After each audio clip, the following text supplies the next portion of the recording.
Well, it's been a great off-season for us. We really kind of changed our mindset going all the way back to November. I know there's a lot of questions, concerns as far as what the future of the program was going to be like. I know moving to a new classification, but really ultimately I think it all starts with leadership, starts with mindset. And so the mindset starting all the way back in November, as soon as the season was over with immediately, we took a break and we pride ourselves on competing. So we said we're going to compete in everything that we do in life. We're going to approach everything full speed. Going everything, giving everything we got. So our theme and our motto moving forward in our program is to compete. As we move forward also, we said we'll never change it ever again. The program is going to be AAP. AAP just simply stands for always apply pressure. So every time that you wake up in life, whether it's academics, on the field, off the field, whatever it may be, you're going to give everything that you got. And so to simply mean to apply something, that means you want to make something move or apply force against its will. And when you say compete, you want to ultimately, the objective is to be able to win. And then so there's something that we've been speaking about in our program is winning. And then we talk about the 4 components of faith. And then so with that, with faith, you have to be able to hear, you have to believe, and you got to speak it, and then ultimately you got to put action to it. And so everything that we've been doing in our program as we move forward, we believe in our hearts, whatever the outcome is that we want, that we desire. We speak it, so we do talk about winning. We do talk about giving everything that we have, and then ultimately putting forth effort. So something that we just recently did within the last few weeks, I think the players and all those in the program haven't fully understood who they are. And so what we did, we decided after we had a key defining moment this summer in regards to competing in some of the summer competitions, we decided to take them on a campus tour. And then something that isn't really spoken about that often anymore is the 95 state championship team. It's a 2007 state championship team. It's all the region championships that this program has won. And then so what we speak about within our program is that, this isn't your bloodline to be a winner. This is who you are, this is where you come from. And so specifically, we all know that the majority of our players come from the western side of Tuscaloosa. They come from west side Tuscaloosa. And so we talked about what it meant, for that 95 state championship team to win it in the fashion they did. We talked about the way they won this 2007 state championship team with 33 football players, with the majority of those players coming from western Tuscaloosa. So we always talk about never let somebody pigeonhole you and try to define you as far as who they think you should be, but more so know who you are. And that's what we stand for in the program, and that's how we're moving forward. Talk a little bit about the challenges. You mentioned that you're moving up to 586A, and that is an adjustment. And you have to kind of get adjusted in a short period of time. But talk a little bit about the adjustment to 586A and being able to compete the way that you want to compete. When we say compete, it's all mindset. And so I took it upon myself because everything, like I say, starts with leadership and it flows from the top to the bottom.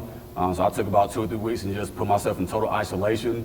And then what was determined, and I told my players, I told my family, everyone that was associated with the program, this entire school is going to go at the beat of my direction. If I'm scared, they're scared. If we don't approach a certain way, no one else will either. And so what we did talking about that approach is really about commitment and consistency. It's not about going overboard. It's not about some type of miraculous formula or anything of that nature. It's just about consistently doing the right things on a daily basis. Not about perfection. It's just about simply being consistent in what we do. So if that means attendance, or if that means finishing through the line, if that means giving maximum effort, that means knowing your assignment and doing your job, that's what we expect on a daily basis. And Coach, what keys, what things are you going to have to really do well this year to be successful the way you want to be successful? We're up front with the players and with the coaches, the staff, everyone. Simply find a way not to lose the game. Find a way not to beat yourselves. And then it was something I identified a while back in the off season with the mindset. How do you view yourself? It is a perspective from the outside looking in where others know what type of ability we have. Others know what type of talent we have, but I think the biggest challenge, is the team and the players, coming together, and then once they have found and discovered, their own abilities, a lot of that being mentally, their academic performance, their mental cognition, and their physical abilities, the sky's the limit. So what we strategically did, we put them in extreme situations to compete. There were some specific things we did internally as a program. Also for myself as a coach, from the coaching standpoint, we put them in situations in which they were going to have to compete at a very high level from day one. And then we're upfront with them and said, hey, the day and age of playing or in certain competitions, those are gone. So if we're talking about winning and ultimately winning at a certain level, that means going out and finding ultimately the best teams, and then we're going to try to play those guys, whether it's in marbles, whether it's in tic-tac-toe, a 7-on-7, an OTA, it doesn't matter. And I think the players, the coaches, and even really the parents, I think their eyes have been open, and I think they're being very receptive of what we've been doing. And things have been changing there. Definitely going the right direction with strategically putting those guys in those type of situations. And really, ultimately, everyone has responded. Like I say, it's not about just what we're doing. Myself as a coach, it's not about just the players. It takes everyone from parents, support system, uncles, cousins, communities, middle school, little league, administration. Takes everyone. And then so we've been on a blazing tour of bridging this gap. Starting with ourselves at the high school, going to middle school, bridging our little league, feeder problem patterns, and then so everyone has simply been responding. And so we got that support, and then I think the players, once they turned around and they picked around their shoulders a couple of times, they have been able to realize, hey, we do have support. Hey, we can do this. Like you say, it starts with once you hear, all right, and then next part in their faith, you have to believe. And they're in that believing phase. We have been speaking it, and we've been putting action to it. Okay. What's your name? Oh, Antonio What's your last name? Ellis. Mr. Ellis, I know the Central being such a historic school, how important was you to understand kind of where you're coming from, having won championships, and does that put any pressure on you? Because I mean, that's a historic school that's done a lot. Talk a little bit about learning about the history of the championships and now. Yeah, when Coach showed us the championship, it made us understand that, it's possible, Yeah, let us know that, because from our freshman year to right now, we really haven't been seeing any wins, but him showing us that it's possible. Like, it's not bloodline. Our uncles and stuff have been, won championships and stuff like that. You're walking in the same hallways. Yeah, walking the same hallways. Exactly. What's your last name? Justice Foster. Talk a little bit about that history, learning about the history of Central Championships, and how does that affect? I mean, it definitely makes me feel like I'm supposed to be a better person than I am always, because there's always people that were great from where I came from. It never makes me think like Central just bad, Central just this. It makes me think that Central is great, and because of the people that were great before us. Because I know people like my brothers and my sisters and stuff, they came through Central, they did their stuff. They became the people they was, and they did great. And I think I can do the same thing. Definitely makes me feel like I'm an athlete, a Central athlete. I'm going to ask you this question. It was asked me a long time ago. A lot of times we focus on our best games, and this is all three of you guys. And I was asked one time, talk to me about your worst performance and what you learned and how you got better from that. Last year I switched up a whole bunch of different positions. I played running back, I played middle linebacker, I played DN, and basically, like, in learning those positions, I had to try to figure out what I'm best at, where I mess up. And I remember one game, I just kept getting bullied by the O-line. I couldn't get past them. It made me realize I need to be tough. I need to be more aggressive. I need to be a better linebacker. I need to be more vicious. When I played running back, I realized I need to hit the hole harder. I can't just walk through the hole like I hit it hard, because I go through the hole and I get smacked by a middle linebacker. It made me think, man, I just gotta be more aggressive. I just gotta play harder. I remember also one game I was playing special teams. I was a punt protector. I messed up. I went back and I just kept going back. I was trying to block and I accidentally hit the pusher. It was funny. But it just made me a better athlete overall. I like it though. Yeah, one time, I think it was my sophomore year. Yeah, I got kicked by O-line. It hurt my pride. So, I understood that you get kicked, that's supposed to make you get more angry. You know what I'm talking about? Yeah, just to make you get another step forward. I think in life we all have defining moments. I think as of recently, because that's kind of where our focal point is right now. Sometimes in life we can chase something that's ultimately not there. Sometimes we can chase something that's ultimately not real. It can be a figment of our imagination as far as what we think it should be. So I'll be honest. My father's one of my greatest mentors. For many years I've been longing for what it was really like as in my childhood. We grew up in Anderson, Alabama. We had a lot of great teams, great programs, and great kids, and won a lot of championships. And so sometimes from my perspective as a child when I was 8, 9, and 10, as far as what it actually really was, that's not really exactly as far as what the situation, how it's really going down. And so really my focus point was more so that we're going to make mistakes. That life isn't perfect. I can't try to force the kids to be perfect. I can't try to force myself to be perfect or whatnot. It's more so about how do you respond, when something does not go your way. And I think you have to be resilient. I think the biggest thing, ultimately, what the players have picked up on is being flexible, as you heard what Justice said. He was a newcomer to our program last year. We started off playing running back. He played linebacker. He played a number of different positions until ultimately we found what was best suited for him. The same thing with Antonio, with some adversity that he went through last year. With some different personal things and whatnot. He was definitely very resilient all of last year, this entire off season. And I think the kids have definitely possessed the ability to be able to bounce back. But once again, I attribute a lot of that to some of the mentors and leadership I've had in my life. And so ultimately, for me to be able to get them to be the best people they could be, the best students, the best student athletes, ultimately I have to be resilient, because if I show resiliency, they're going to be resilient. Yeah, I mean, what would your teammates and what would your coach say about you? I'm a more lead by example type of person. I'm really quiet. Yeah, I'm more. So I guess, yeah, actually speak a lot of the words. That's really what I live by.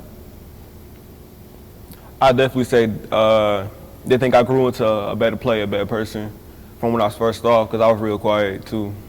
But then eventually it just forced me to come out my shell, become a better man. So I think they say I'm aggressive, but I can be funny, but I can also be a leader though. I feel like people look up to me on my team. Is there a player that you look at that you try and emulate sometimes that plays your position? You mean like in NFL or college or something like that? Or maybe just a player that plays football that you kind of skill-wise, positions that you play, you kind of look at a player and say, you know what, that guy does things well, good player, that you kind of try to emulate the skills. It may or may not be, but is there someone you look at and that's something that I would possibly try? I would say Ray Lewis. I love that mentality. I love his speeches. I love the way he plays the linebacker. It just makes me feel like I need to be king on the field. I'm in that middle position. I gotta be aggressive. I can't just sit down and let somebody hit me up, beat me up. I gotta beat somebody else. So that's how I feel. And when I play running back, it was Derrick Henry and Jim Brown and stuff like that.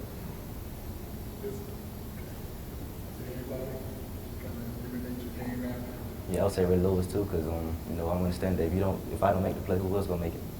Yeah, but. And for the players, this is my last question for the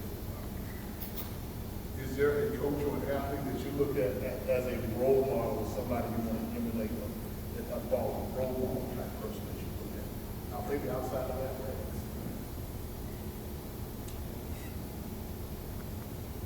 Got somebody just on steel, thank you. None kind of. I'm trying to think right now. I say my dad. For one, I say my dad. He makes me want to be a better man.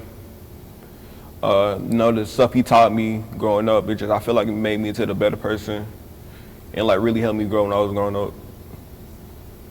Yeah, I would say my grandfather, because with the cars he was dealt with, he still was a happy man. He made everybody around him happy. Yeah. One thing I would always say as a coach is think about those people who always sacrifice everything for you to be successful. Sometimes we emulate all these people on TV and other schools, but sometimes it's somebody right there in your house, or grandparents, somebody. So I want to kind of get that perspective. Coach, last words. Anything? Last words. Like I said, we're definitely excited about where we are currently in the program. I definitely think that our focal point is in the right direction, because ultimately what we've been also preaching and really emphasizing to the players is that as we move forward in the program, regardless of whoever's on the schedule, regardless of the classification, it's really an overall total school embodiment type of thing, as far as understanding who you are, the way that you approach it. And you also have to understand that specifically within this, regarding the program, with everyone that's on our schedule, we're not playing the history of an organization. We're not playing the history of a school. We're not playing last year's team. We're not playing last year's program. We're currently playing whoever's currently on our schedule. That's the only thing that ultimately matters. But lastly, really, I think our ultimate focal point is being just self. If we take care of our job individually, it's something I believe, going all the way back to my collegiate days when I was a sociology major, that ultimately the world would change if we individually do our jobs and we collectively come together, and you have an overall better society. So the same approach with this program. If we all do our job, understand our clearly defined roles and responsibilities, and we bring it together and then have personality, camaraderie, and play together as a team, as a brotherhood, then ultimately that success that we have, which was winning games or winning championships or whatever it may be, winning on the classroom or winning in the classroom, academics, and all those sorts of great things, then it ultimately will happen. Thank you. Can I add something? Can I add something? Like he said, individual responsibilities and us as a team holding ourselves accountable, be the great athletes he is. But I feel as though we need the community's help as well. I definitely feel like we need a better support system because I know there's people that look down on Central, all that stuff. I don't care. I really don't care. Because I know it all starts off from the community and family you come from. And I just want those people to support us. I think if they can support us, if we can come together all as one and support us and be a better Central, the Central we is now, I think we definitely do some stuff this season and keep going past. Bring Central to be great.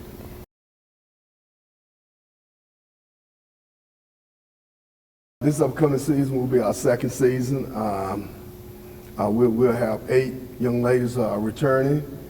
We lost our only senior last year, and she was the one that received a scholarship, the first scholarship in the whole state as flag football, and so therefore we're going to build on the foundation that we set this past year with the 8 returning young ladies. We started lifting weights back in the spring, so that was great. They enjoyed it. They was continuing to build camaraderie, and so now within the last week or so, we have started our summer workouts, and we're looking forward to playing another successful season this year. And if you're talking about your transition going from a football coach to girls flag football coach, starting the program, pulling in all the players, all that it takes to get through the first year, and now looking forward to the next year. Man, it was it wasn't yes, it was a big transition dealing with the young ladies. There was some things that I had to change, the way I approach everything. My voice had to be a little softer in doing that, and sometimes I had to think about what I'm about to say before I say it, and the whole approach had to be totally different, because young ladies are real, they're really emotional. And so sometimes they wear their feelings on their shoulders, and so, but I think all of them have now adapted to me in my coaching style, adapted to my coaching staff.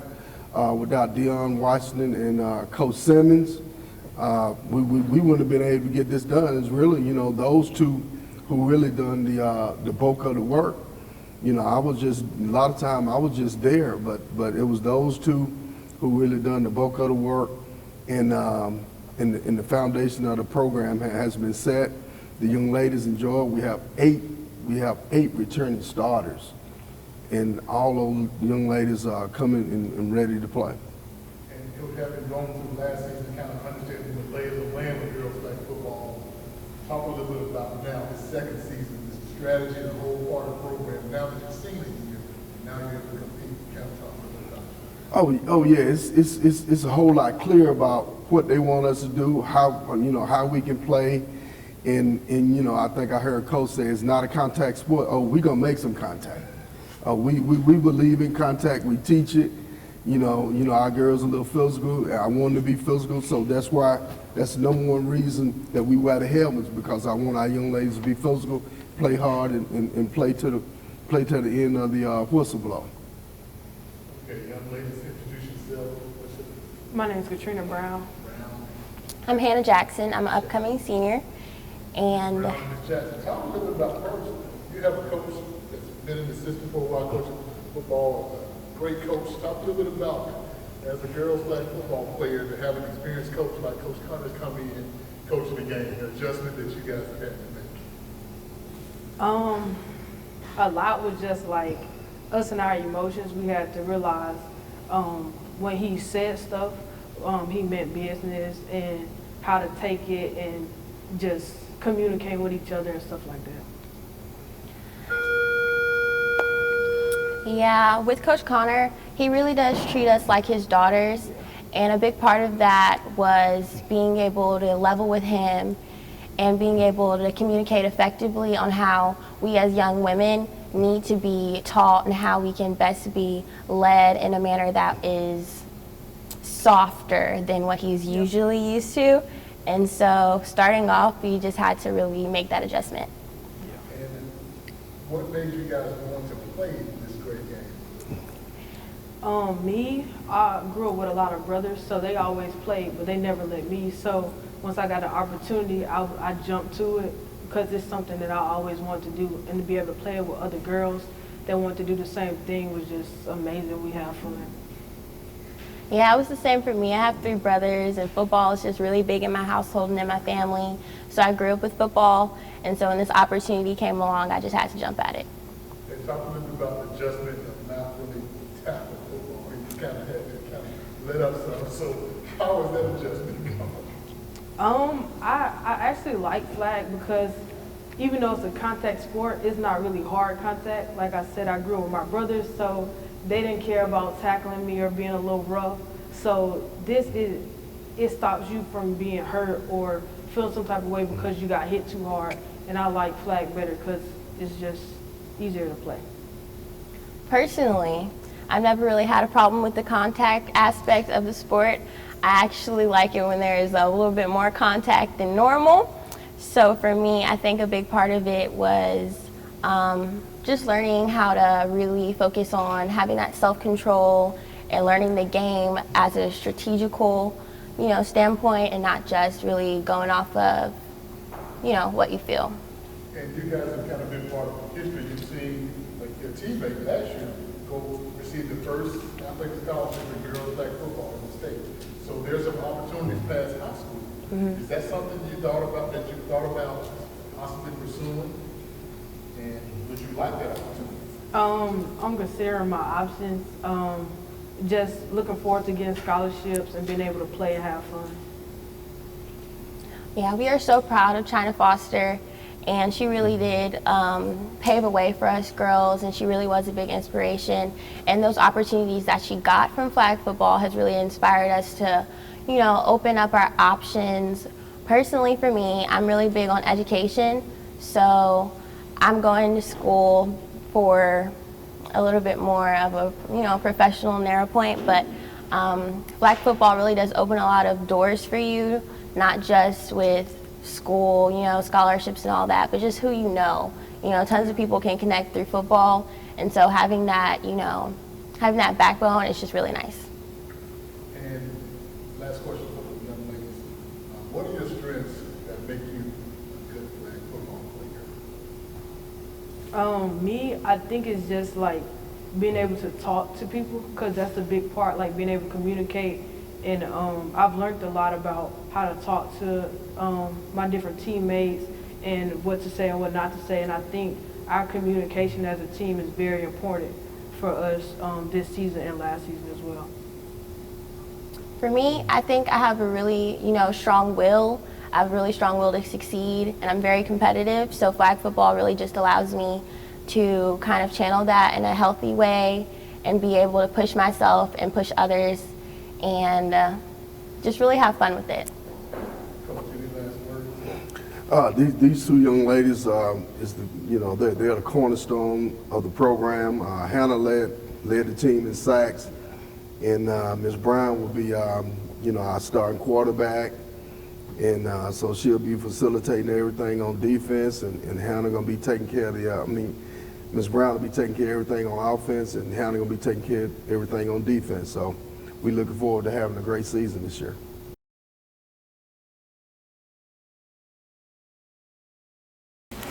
Good morning. My name is Tanika Turner. I'm the head coach at Central High School.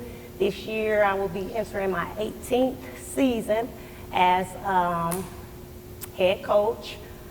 Of course, we have moved to 6A, so this probably will be a more challenging year as far as within the area, but the expectations are still the same. We do what we can do. Very much encourage the girls to just play hard, fight to finish, no matter the results.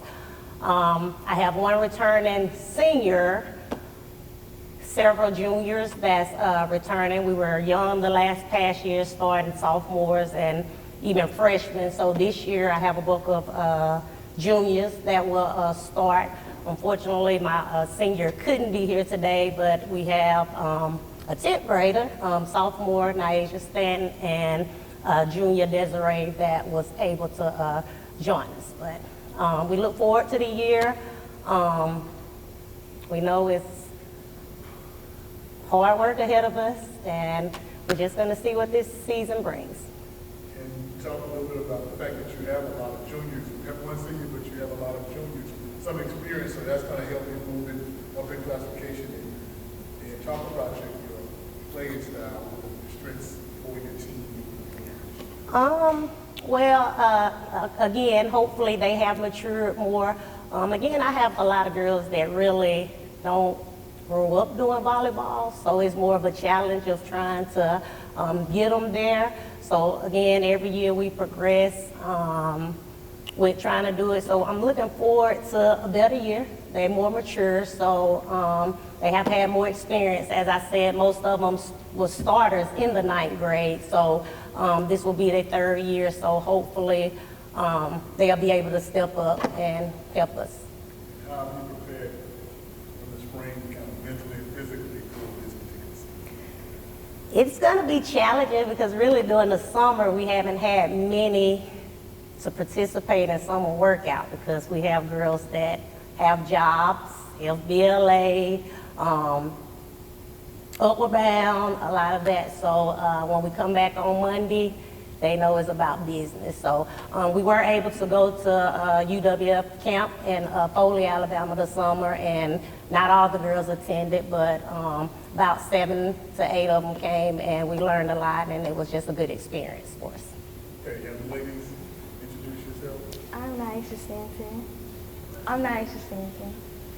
Desiree Williams. Talk a little bit about the upcoming season and what your expectations are and how you prepared for this upcoming season. For this upcoming season, I feel like our expectations should still be the same as last year because just because we're going up, we're becoming 6A, that don't mean that we have to put a little doubt. That means we have to work harder, put in more effort, and to show that even though we are becoming 6A, that we can still show out and do our best.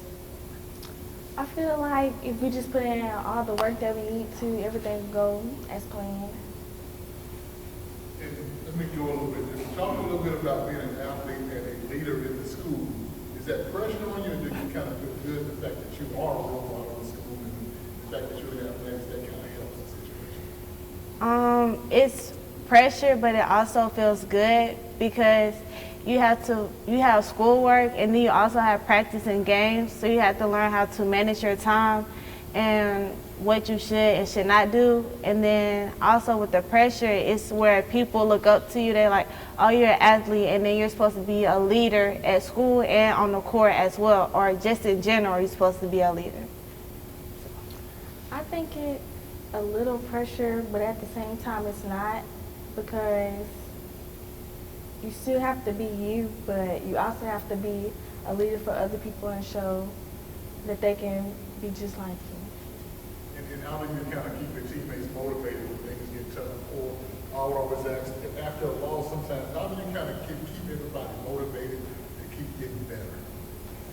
We just got to know that if we put in our all and we tried our best and we fought to the end, that's all that mattered. Because if you put in your whole heart, that will show on the court, no matter if it was a win or a loss. So we got to know that. We got to just keep each other lifted and know that sometimes it's okay to take a loss because you're supposed to learn from that loss and not take it, oh, we lost, like that's bad. We got to take it as in a good way, that we know what we need to work on.